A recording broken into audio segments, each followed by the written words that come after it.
Hey friends, welcome back to my channel.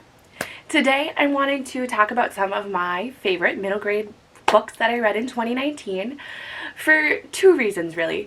The first one being that Believathon is coming back in May. My compendium should be here tomorrow, so I'm super excited to plan out my TBR. And I thought that some of these ideas would maybe help you on your path through the map. I will link the Believathon announcement video and Gavin's details below so that you can go check that out. Believathon was what really started my love of middle grade last year, and I've continued on. Very excited about it. So the other reason too is as schools are getting canceled around the country and the world, honestly, there's a lot more time to be at home. And if you're looking for things to read yourself or share with your family or your family members, some of these books would be great things to either read together or suggest to them if they're bored and looking for something to read. We're going to start with the obvious one. You know my channel name, Rosie Ravenclaw. I'm a huge Harry Potter fan. I love Harry Potter. This is always great. Any of the kids that love magic and mystery and adventure, this is great for friendship. And I would suggest, you could start Harry Potter as young as 7 or 8, but as you progress with the books, maybe let the kids age up a little bit so that the harder ideas and concepts come when they're a little bit older. So I do say to wait on books 4 through 7 until the child is older. You know your friends, you know your own mental capacity, you know your own children if you're in that age group of children. And so just make sure that they're mentally ready to read the older books as they get darker in the series. The next one is Wonder. I don't own Wonder. But it's amazing, and it's a book that I really think anybody should read. Everybody should read, honestly. It's so wonderful, and I think it gives such great ideas and insight into life when you're not born with a body that is the typical body, and to understand that we're all the same, that we all have feelings and thoughts and are worth being accepted 100% the way we are. So Wonder is one that I want everyone to read. Doesn't matter what style of books you're into, this book needs to be read, needs to be understood, and needs to be shared by everyone. Wonder is about a little boy who has a facial disfiguration, and he actually hasn't gone to a public school until, I believe, 5th grade. And so it's from his point of view as well as his sisters, and then there's a couple other people. And just, it's heartbreaking watching how some kids and parents treat him. It's horrible.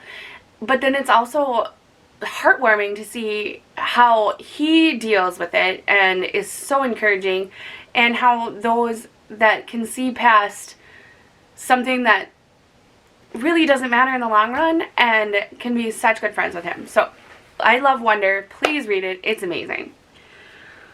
The next one, and this would be along the lines of the fans for Harry Potter, magical mystery, fantasy, big imaginations, would love Nevermore and Wondersmith.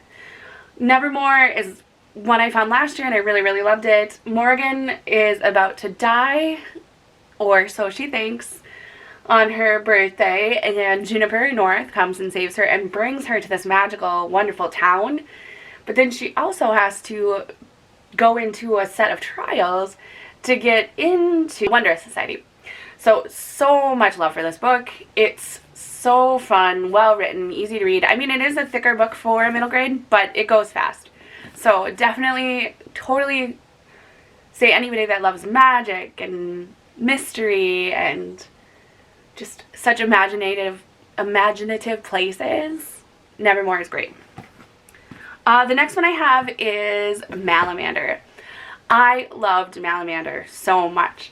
I found this one, I think, during Believathon, and Malamander is set in a seaside town. It's kind of dark and mysterious, and it's a hotel where I feel like he's 11 or 13. He works, and he's the head of all the lost things that are found in the hotel. And along comes a mystery and a little girl, and he's got to work on it. So this one's great too for kids who love mystery, adventure, creatures. That would be a good one for this one too. Or you yourself. And I love, like, I feel like there's a lot of middle grades that are maybe more on the darker end. And I love that. So Malamander fits in with that gloomy, mystery, atmospheric adventure. The next one is Amelia Fang. I've only read the first one so far, but I'm going to buy all of them. And the first one is A Barbaric Ball. Amelia is a vampire, and they are afraid of, like, unicorns and fairies and anything that's in that happy-go-lucky mystical realm. And she has a best friend that's a yeti and the other one that's a scythe. And oh my gosh, it's just so funny. The writing is hilarious. It is a lower middle grade, you know, kind of that tweeny time. And it's so much fun. The art in it is amazing. So definitely recommend that one for anybody who likes, you know, magical creatures, witty books and puns, and illustrations in their books, because the illustrations in that are awesome, and they're done by the author. The next one is the Polar Bear Explorers Club. This is another one for people who like adventure and mystery and atmosphere.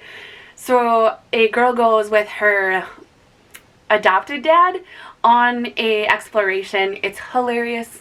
There's amazing characters. There's carnivorous cabbages. There's geese that lay the food you want to eat. Like, it's just hilarious. Love the atmosphere so much. Such an adventure. Cannot wait to also continue in that series. The next one is the Percy Jackson series. This series is great for people who love Greek mythology, who adventure, creatures, traveling all over the United States. There's a lot of locations in these books. These are really fun to read. I would definitely say they were kind of, you know, like, they did get a little darker as they went on, but nothing like Harry Potter does, I don't think. So really enjoyed these. And then City of Bones or City of Ghosts and Tunnel of Bones. These ones, another ones too, where they're, if you like ghosts, creepy things, mysteries. They are also, so the first one is in Scotland and the second one is in Paris. So location-wise, they're a really fun read.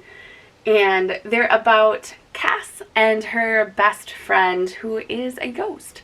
So loved these, thought these were great. Cannot wait for more of these to come out.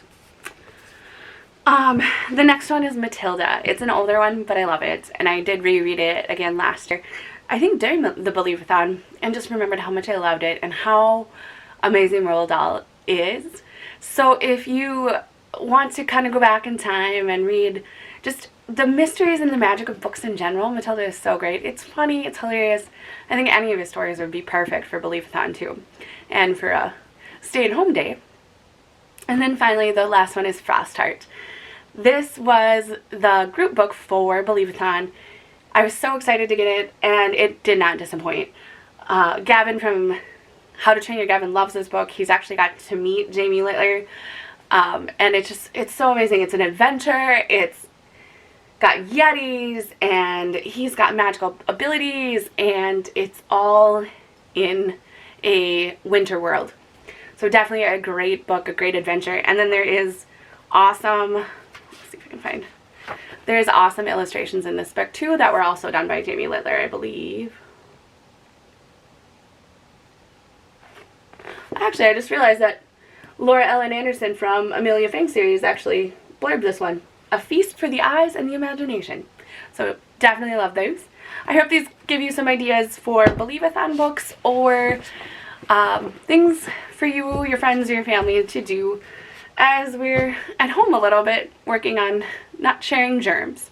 If you like this video, please give me a thumbs up, and I would love if you would like to stay around and subscribe down below. I'm getting so close to 100 followers, and it's amazing to know that my little community is growing. And let me know if you are doing the Believathon round 2. And also if you have some middle grades that you think I need to add to my list, because I'm going to start my TBR soon. Anyway, I will talk to you guys later.